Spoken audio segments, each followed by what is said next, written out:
ব্রট to you by V Guard, co powered by Sensodyne ও ভিমল বলো কথা Kesari. Associate sponsor UltraTech cement.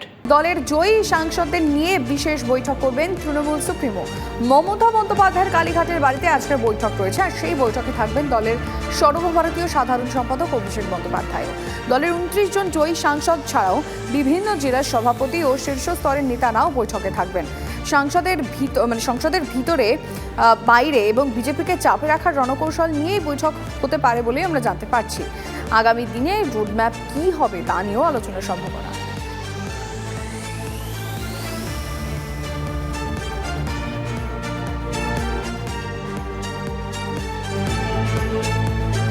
খুচরো বাজারে লাফিয়ে লাফিয়ে বাড়ছে আলুর দাম, কিন্তু দাম বাড়ার কারণটা ঠিক কি?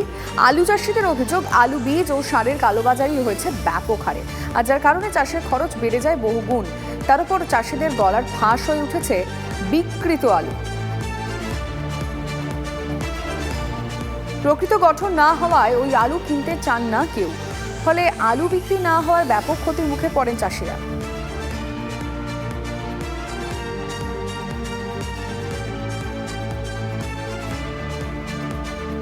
আছে নাক আছে চোখ আছে, আপনি দেখতে পাচ্ছেন তো, দেখুন না, মানে মানুষের মতন আকৃতি, মানুষের মতো পুরো আকৃতি। এটা আবার একটা পাখি, একটা উটের মতো। এটা কি দাদা জ্যোতি আলু? এটা জ্যোতি আলু এসেভেনটা। হ্যাঁ, এই আলু বাজারে কোনো খরিদ্দার নেই, কোনো কেউ কিনতে চাইছে না। এই আলু কোথায় ফেলবো সে জায়গা পর্যন্ত আমাকে কেউ দিচ্ছে না। আলুটা দিয়েছিল পাশেই বাড়ি 1 কিলোমিটার দূরে টিঙ্কু দোল। ক্ষতিপূরণ আমার চাই, সে কেন ধরা দিচ্ছে না, কেন আসছে না, আমাদেরকে কেন দেখছেন না? সে দিয়েছে তো পয়সাটা 2000 টাকার বেলা ক্যাশ গুনে নিচ্ছে, কেনই বা দেবে না? আসুক সে। দেখে বীজ কিন্তু আপাতত মনে হয়নি যেটা খারাপ বীজ বা সেরকম কোনো কিছু মনে হয় না। আমরা নিয়ে এসে বসিয়ে দিয়েছি, বসিয়ে দেওয়ার ফলে তারপরে যখন আলু খোলার সময় যাই তখন দেখছি এরকম নানা রকম ডিজাইনের আলু হয়েছে। এবার আমরা তো সাধারণভাবে ভাববো যে এটা দুর্নীতি কিছু হয়েছে। রোগাক্রান্ত বীজ, সেটার থেকে ওই রকম আলুগুলোর ওই বলছে চোখ মুখ বেরিয়ে গেছে এরকম আলু। এটা একটা খারাপ বীজ থেকেই হয়েছে। এটা একটা এক্সেপশনাল ব্যাপার। সেঞ্চুরি হওয়ার কোনো সম্ভাবনা নেই, তাহলে তো গভর্নমেন্ট ছেড়ে দেবে না, আর মমতা দিয়েও ছাড়বে না। নিশ্চয়ই দেখবে, আমাদের টাস্ক ফোর্স থেকে সবাই দেখছে। এই সবে নির্বাচন গেছে, এই নিয়ে সবাই ব্যস্ত ছিল নানাভাবে। এবার এই বিষয়টার প্রতি গুরুত্ব দেবে যদি আলু এর থেকে দাম বেশি বৃদ্ধি পায় তবে একটা কথা বলি, এবারে যেটা শোনা যাচ্ছে চাষিরা ভালো দাম পেয়েছে।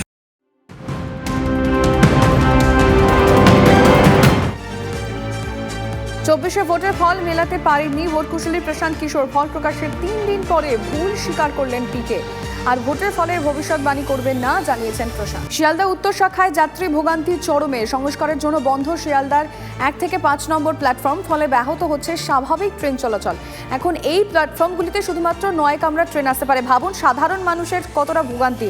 লাইভ সেই ছবিটা আমরা একটু তুলে ধরার চেষ্টা করি। সরাসরি আমাদের প্রতিনিধি রয়েছেন সুমন মহাপাত্র। সুমন।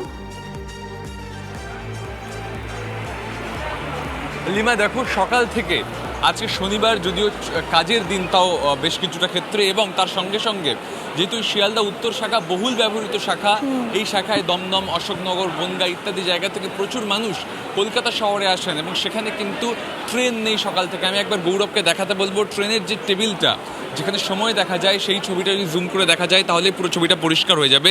ঘড়ির কাঁটায় এখন বাজে 8টা 17, আর ট্রেন রয়েছে 5টা 5, 6টা 55 এবং 4টে 35-এর, যে ট্রেনগুলো বেরিয়ে গেছে। তারপরে কিন্তু কোনো ট্রেন পাওয়া যাচ্ছে না, ফলস্বরূপ প্রচুর যাত্রী তারা কিন্তু শিয়ালদা স্টেশনে এসে দাঁড়িয়ে আছেন ট্রেনের অপেক্ষায়। দীর্ঘক্ষণ ট্রেন নেই। আমি কথা বলার চেষ্টা করবো কয়েকজনের সাথে। কোথায় যাবেন আপনি? অশোকনগর। কতক্ষণ ট্রেন নেই? সকাল থেকে দেখতেই পাচ্ছেন 5টা 5-এর রানাঘাট লোকাল এখনও দাঁড়িয়ে আছে। একটাই বক্তব্য, যাত্রী স্বাচ্ছন্দ্যের জন্য করা হচ্ছে, ইটস ওকে, কিন্তু কিছু একটা সাবস্টিটিউট একটা ভাবা উচিত ছিল। রেল একটা এত বড় সংস্থা, কিছু একটু ভেবে নিলে আমাদের পক্ষে সুবিধা হতো।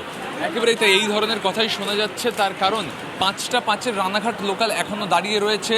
প্রচুর মানুষ শিয়ালদা স্টেশনে কিন্তু ভিড় জমিয়েছেন, তারা কিন্তু বাড়ি যাওয়ার কোনো গন্তব্য খুঁজে পাচ্ছেন না। তার কারণ দীর্ঘক্ষণ কিন্তু ট্রেন নেই, এবং সেই ট্রেন না থাকার জন্য তারা কিন্তু সমস্যায় পড়েছেন। তুমি দেখতে পাচ্ছ এইটা হচ্ছে 8, 7, 8, 9 প্ল্যাটফর্ম, তার সামনে কি পরিমাণ ভিড়, মানুষ অপেক্ষা করছেন, এবং আজকে তারা চরম ভোগান্তি শিকার হচ্ছে, তা বলাই বাহুল্য। নিঃসন্দেহে ছবিটাই সেটা বলে দিচ্ছে। সুমন, নজর রাখো। নীতিশই ফের বিহারের মুখ্যমন্ত্রীর মুখ, ঘোষণা করে দিল বিজেপি। 2025-এর বিহার বিধানসভা ভোটে নীতিশই এনডিএর মুখ। এনডিএ সরকার গঠনের টানাপোড়েনের মধ্যেই কৌশলী ঘোষণা বিজেপি। পশ্চিম মেদিনীপুরের নারায়ণগড়ে ভয়াবহ বাস দুর্ঘটনা, আহত 20 যাত্রী। ভুবনেশ্বর থেকে কলকাতা ফেরার সময় বাস উল্টে দুর্ঘটনা ঘটে। নারায়ণগড়ের রাজগড়ের কাছে নিয়ন্ত্রণ হারিয়ে বিপত্তি। ঘটনাস্থলে যায় নারায়ণগড় থানার পুলিশ। আহতদের উদ্ধার করে প্রথমে মকরামপুর প্রাথমিক স্বাস্থ্য কেন্দ্রে নিয়ে যাওয়া হয়। বেশ কিছু জনের অবস্থা গুরুতর হওয়ায় তাদেরকে মেদিনীপুর মেডিকেল কলেজ হাসপাতালে স্থানান্তর করা হয়েছে।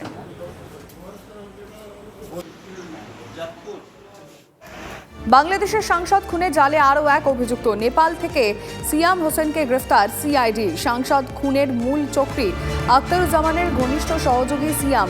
গোয়েন্দা সূত্রে খবর, বাংলাদেশের ভোলার বাসিন্দা সিয়াম খুনের আগে কলকাতা এসেছিল। সিয়াম খুনের অন্যতম সাক্ষী নিহত বাংলাদেশের সাংসদ আনোয়ারুল আজিমের মোবাইলের সিম কার্ড খুলে নিয়েছিল এই সিয়াম, আর এরপর সে নেপাল পাড়ি দেয়। পথে বেশ কয়েকবার সে নিজের মোবাইলে নিহত সাংসদের সিম চালু করে, আর ওই সিম থেকে নিহত সাংসদের বন্ধু এবং পরিবারের সদস্যদের হোয়াটসঅ্যাপ করেছিল সিয়াম। সেই কারণেই আনোয়ারুল আজিমের মোবাইল টাওয়ার লোকেশন বিহার দেখিয়েছিল। এরপর নেপালে গা ঢাকা দিয়ে দেয় সিয়াম হোসেন। রাজ্য সিআইডি ও বাংলাদেশ পুলিশের আবেদনের ভিত্তিতেই সিয়ামকে আটক করে নেপাল পুলিশ। সিয়ামের খোঁজে নেপাল যায় সিআইডি এবং বাংলাদেশের গোয়েন্দা দল। নেপাল সরকারের সঙ্গে আলোচনার পর অবশেষে সিয়ামকে হেফাজতে পেয়েছে সিআইডি। শনিবার কলকাতা আনা হবে সিয়ামকে। দক্ষিণবঙ্গে দেরিতে ঢুকবে বর্ষা। বৃষ্টি বাদলা কমতেই ফের তাপপ্রবাহে রক্তচক্ষু। 42 ডিগ্রিতে পৌঁছে গেল কলাইকুণ্ডার তাপমাত্রা। আসানসোলের তাপমাত্রা 40.8 ডিগ্রি সেলসিয়াস। 40 ডিগ্রির উপরে পানাগড়, পুরুলিয়ার পারদ। শুক্রবারই 38 ডিগ্রি ছুঁতে পারে কলকাতার, শনিবারই 38 ডিগ্রি ছুঁতে পারে কলকাতার তাপমাত্রা। অর্থাৎ আজকে তাপমাত্রা বেশ খানিকটা বাড়বে এবং তাপের সঙ্গে নাকাল করবে আর্দ্রতাও। সাধারণত দক্ষিণবঙ্গে বর্ষা আসে 10 জুন। কলকাতায় বর্ষা আসার কথা রয়েছে 11 জুন। মৌসুমি বায়ু দুর্বল, তাই সব পর্বেই লেট হওয়ার আশঙ্কা। Brought to you by V-Guard, co-powered by Sensodyne O Bhimal, বলো কথা Keshari. Associate sponsor Ultratech Cement.